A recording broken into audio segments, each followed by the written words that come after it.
to church, I can go to church every day. Well, I thought when I retired, I'd get to do everything I wanted to do, but now I get to do everything everybody else wants. See, I figure, I put in a lot of volunteer hours when my kids were growing up, and I thought, I'm saying no to everything here. I mean, you almost have to reprogram your brain. You work most of your whole adult life, so I can't imagine. Hi, James. Not yet. Whole year. Well, I conversation, but it is 9 o'clock. So when we get Okay, keep going let's here do too, we can discuss, afterwards. That'd be fine. No, So, we're good. let's go and start. We're starting with our lecture, of course. This comes from Matthew chapter 5, verse 21 through 26. So this is actually the gospel we heard last week leading up to Lent. So it does have a very good parallel what we're going to talk about really for the commandments. So in the name of the Father, the Son, and the Holy Spirit. Amen. You have heard that was said to your ancestors, you shall not kill, and whoever kills will be liable. But I say to you, whoever is angry with his brother will be liable to... Oh, I'm sorry, that's the wrong one. Yeah, hold on. I got the wrong one out there. Here. You have heard that it was. Yeah, hold on. I have it. I do have it. My brain isn't tied that much. No, you're good. You're good. Oh, this is really anger. Like we talked about that already. Okay. Matthew 5:27-32. That's what this is. Matthew 5:27 through 32. So let me go ahead and share with our YouTube viewers. Just make sure that's up there for them.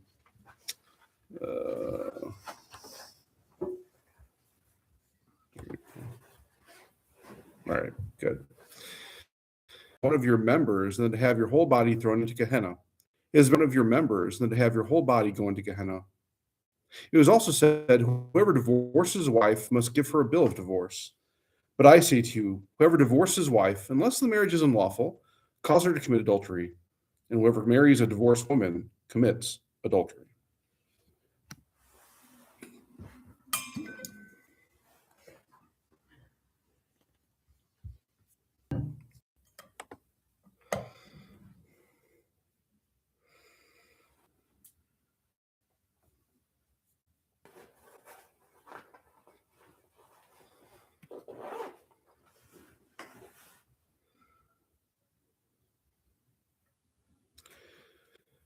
You have heard that it was said, you shall not commit adultery.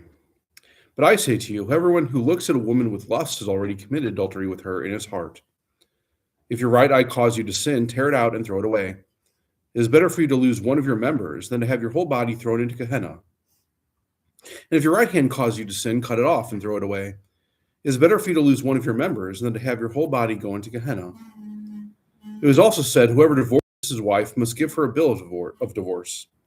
But I say to you, whoever divorces his wife, unless the marriage is unlawful, causes her to commit adultery, and whoever marries a divorced woman commits adultery.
You have heard that it was said, you shall not commit adultery.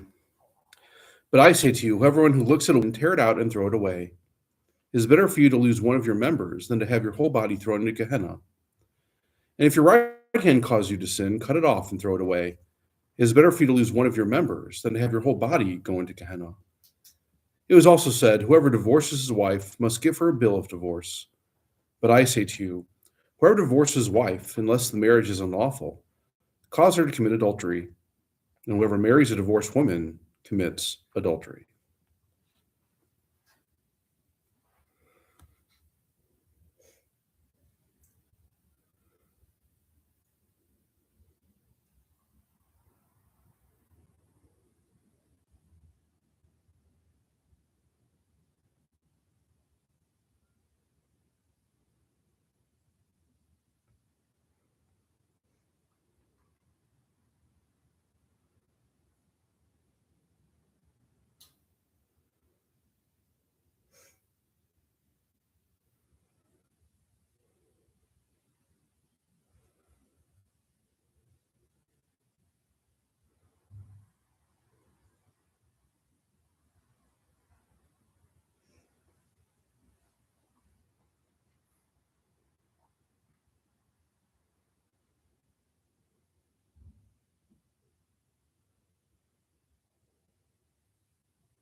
Marriage, right? And the sixth commandment, and the ninth commandment for that matter, as we'll find out, is not just about adultery and really like kind of this covetousness, right? It kind of expands to different things. And again, as we see from last week when our discussion of Lectio, Jesus kind of again takes this authority, right? That he's saying, no, it's not just about the action, it's about the desire of the heart. And we're called to kind of root those things out that lead us away and cause us down that path to sin, right? So really what he's really saying here is that once you start really even kind of dwelling on it, if you start like, kind of emphasizing on it in your heart, in your mind, it's a very easy thing then to actually go into the action, right? But also to this understanding of this divorce aspect, right? Because Moses allowed divorce. That was something that was allowed in the old covenant. Was that okay? Now, one would argue maybe that was necessarily God. We see that Moses allowed it, not necessarily God allowed it. And Moses did, though, for a really good reason, because, well, hey, the people weren't ready to understand this, right? Which then kind of led to this understanding of like things like polygamy. And that's why we saw that even in the Old Testament, even after the Ten Commandments were given. But Jesus is actually very stark here and actually kind of shocking. Wait a minute. You can't divorce? And if I married and that's a stepson, that once you were legally someone's child, you were someone's child. And so there'd be no distinction between a stepmother and a mother in that regard. And so Paul was really saying that's wrong. That's an unlawful marriage. That shouldn't happen. But there are other instances when you talk about the understanding. Marriage. Annulled. Annulled. Thank you. I couldn't think of the word. So that's a modern mind thinking. Well, I think that means. And it needs to be understood that annulment, what that does, it says there was never a bond to begin with. Gotcha. So it's not a divorce. It's just that, hey, there was never a marriage, Gotcha. right? In this regard, actually, this is actually like a legalistic more aspect of it, right? Yeah. Good point.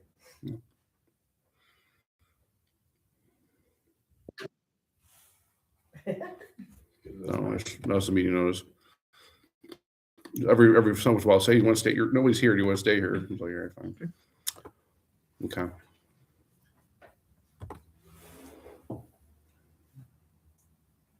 My thought that comes to me is just I reinforce what you said about it being one of the hardest teachers of the church.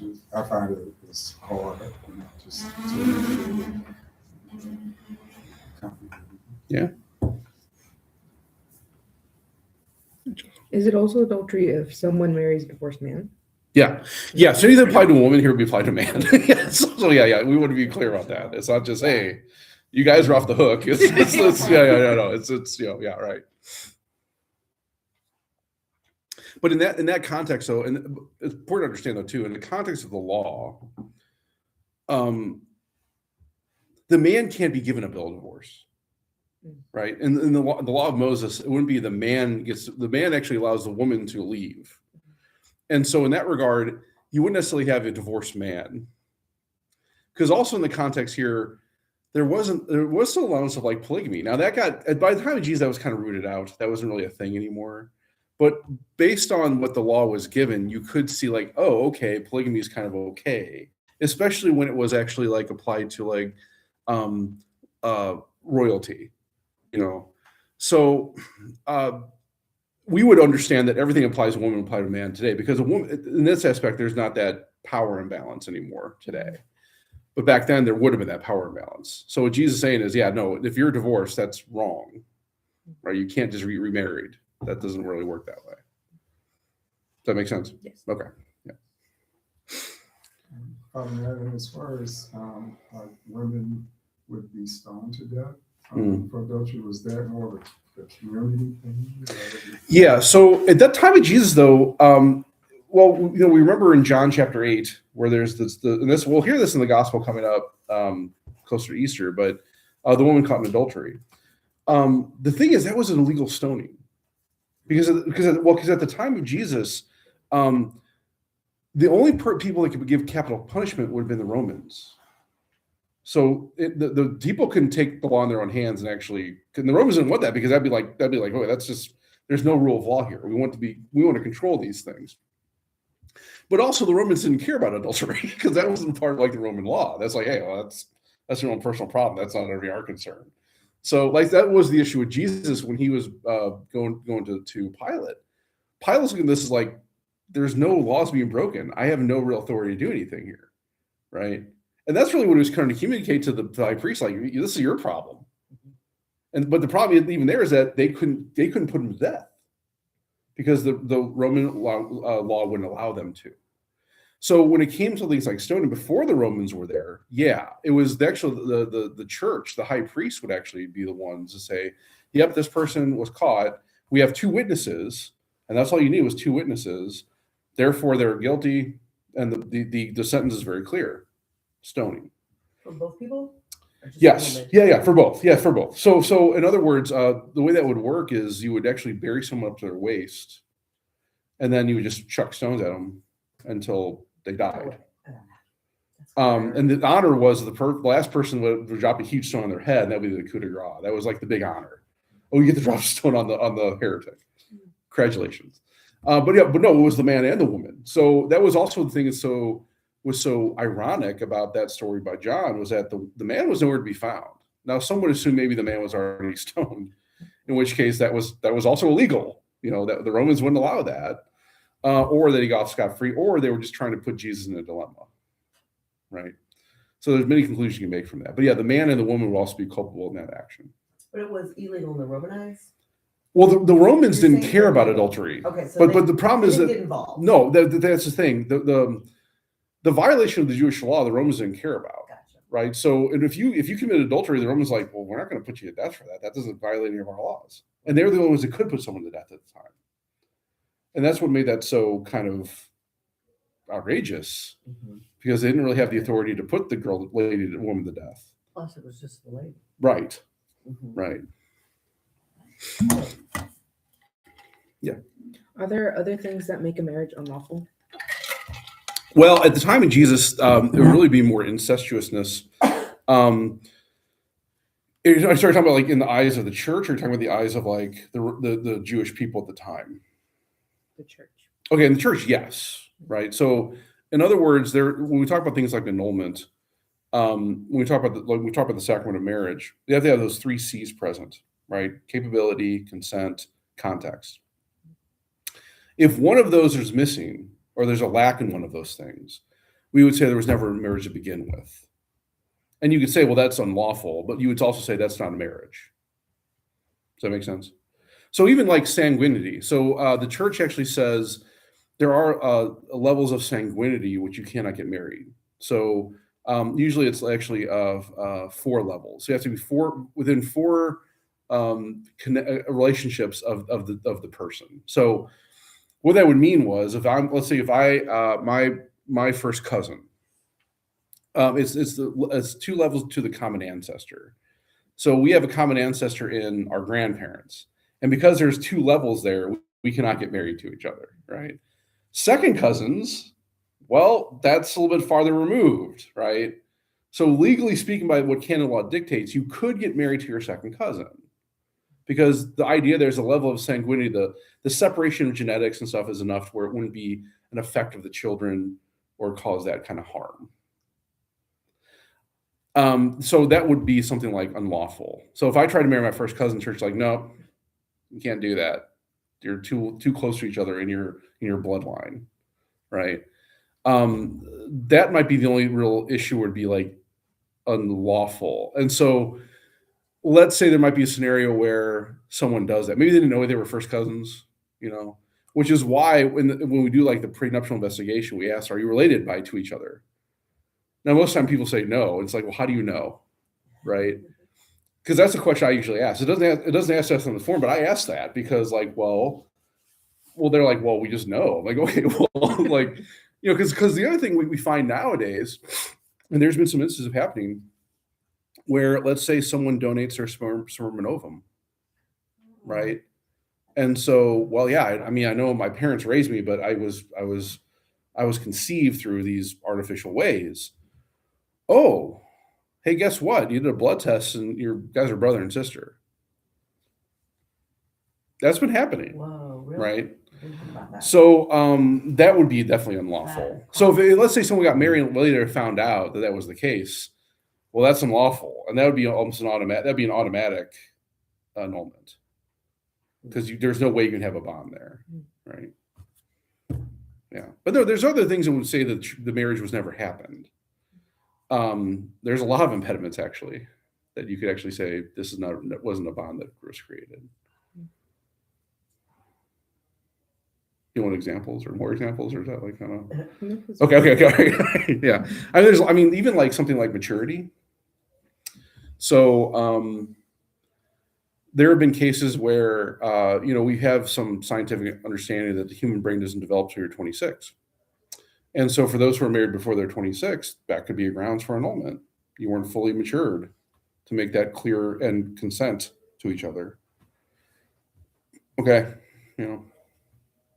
Yeah. Good. Any other questions, comments, concerns, heresies? All right, let's move on.